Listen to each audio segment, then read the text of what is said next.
Alors, it's okay. Alors, when and where are you born? 1952 in New Orleans, Louisiana. Alors, which have been your first guitar? An M&E, little plastic box guitar, electric and plastic, battery operated. Alors, Excuse me. how did you grow up? Comment dire? Oui. How did you grow up in the beginning? How did I grow up? You grew up. When I was a youngster, until I was 9 years old, I lived on a farm with my grandparents and my family. And I grew up that way in church and going to church a lot every Sunday, Monday, Tuesday, Wednesday at the Holy Church, Pentecostal church. And one side of my family was church and one side of my family was blues. So I listened when I was young to blues and to gospel. Alors, talk me you were before the first records. And you play in the bar, in the nightclub, and. How old was I? I started when I was 16. Wow. Yeah, I was playing bass with my cousin's band, the Twisters. But before that, when I was 12 years old, I started playing gospel in a gospel quartet.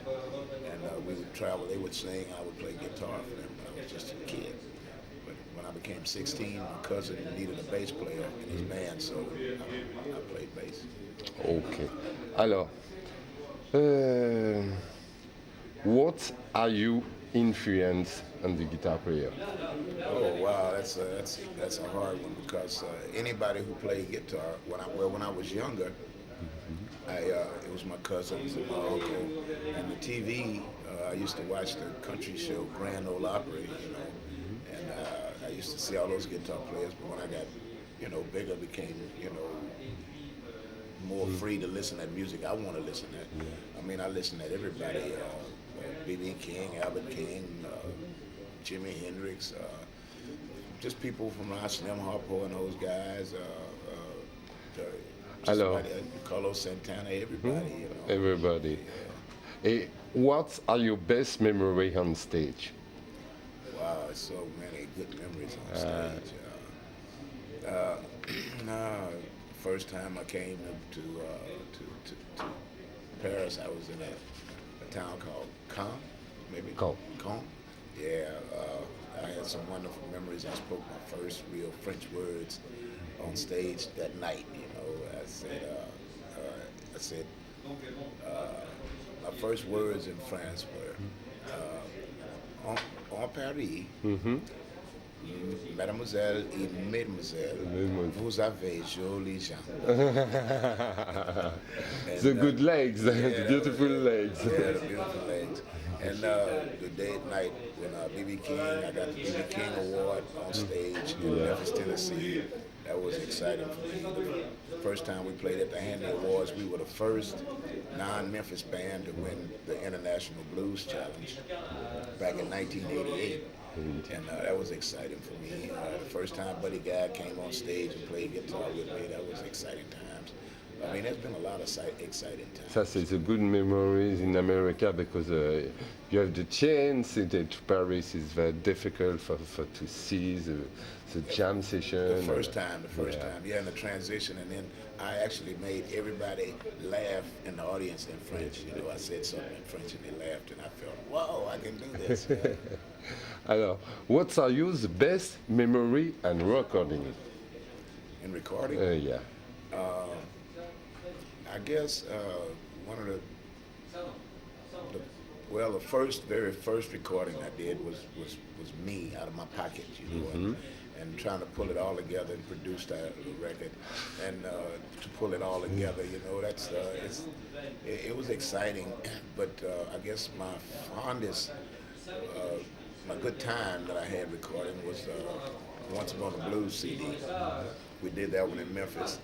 And the producer had this friend, she came by the studio, and she was really wild, a wild lady, and we were drinking red wine, and while recording, and she got really, really drunk. She broke the wine bottle in the studio. I mean, and they had to try to take her out. She was it was funny. But yeah, I've had lots of fond memories in the studio.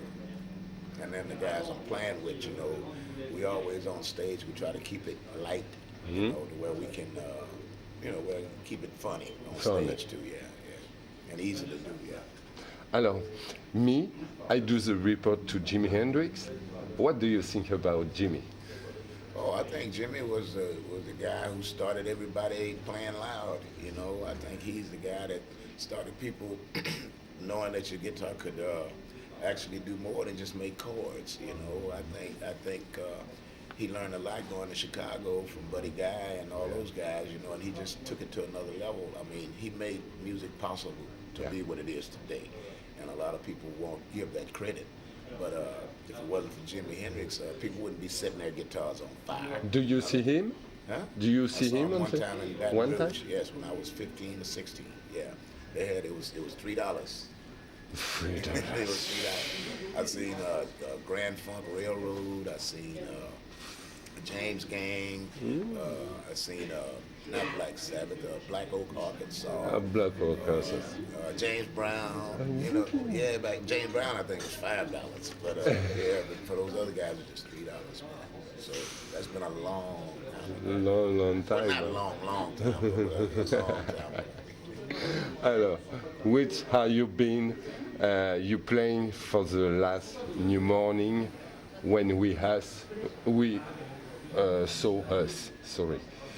Where have I been since? Yeah, after the New Morning. Just all over in Europe. I mean, we did about another 2 weeks or so in Europe, and then I went back to the States, and we traveled the States and Canada, all over the States and Canada. Yeah. Okay. Alors, since the standing room only, do you recorded a new record?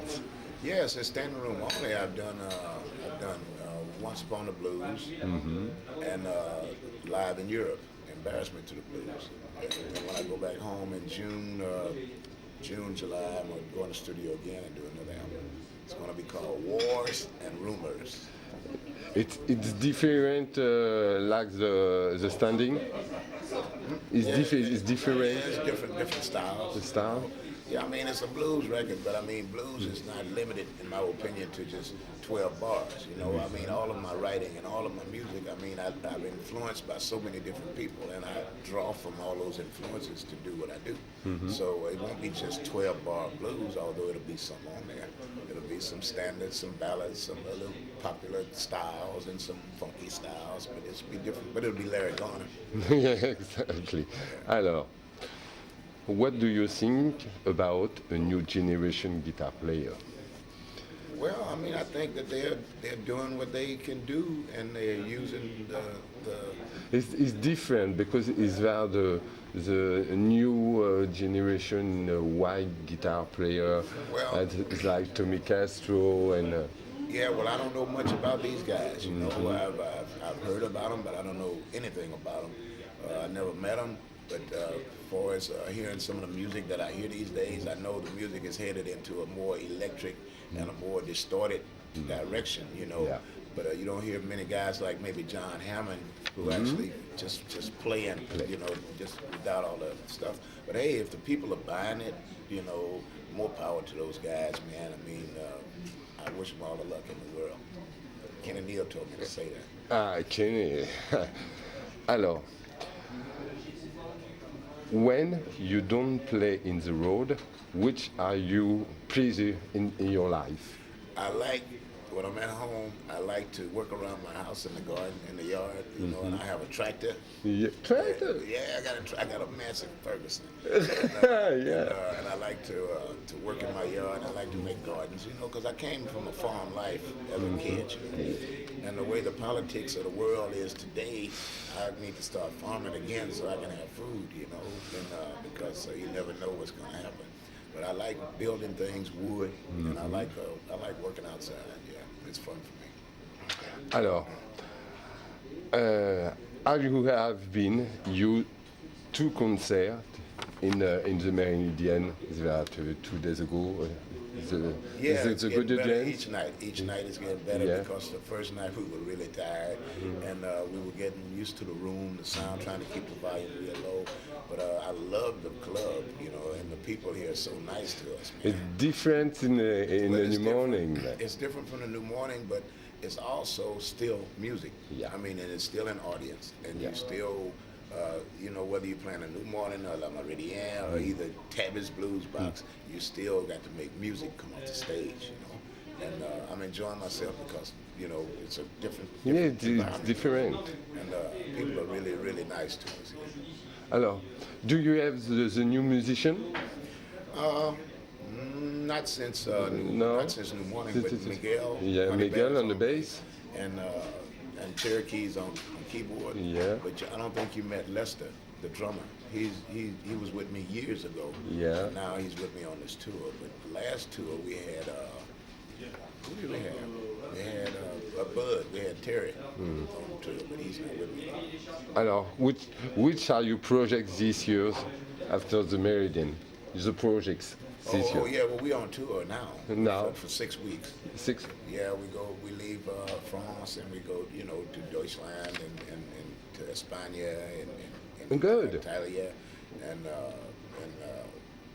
I think maybe Austria and Switzerland, you know, and some other places. I don't know. It's a lot. I have to look at the book. Okay. Yeah. What do you think about the different audience, American audience and the French audience? Well, there is a difference. I mean, if in America, you know, if the gig starts at 10 o'clock, you still got to wait for the audience to get there. But in France, if they say the gig starts at 10 o'clock, at 9:45, people are coming to the gig. And they do listen, and they really get into the music. And in the States, they talk a lot more when you're playing, you know. But in Europe, all over Europe, man, I mean, if somebody's talking, I've seen people tell other people, shh, you know, and that's respect, you know. So the audience here gives us a lot more respect. Yeah. Ah ben, Larry, thank you for the good interview. God bless you. God bless you. And bon chance. Yeah, good luck. See you next time. All right. So you're going to talk to these guys?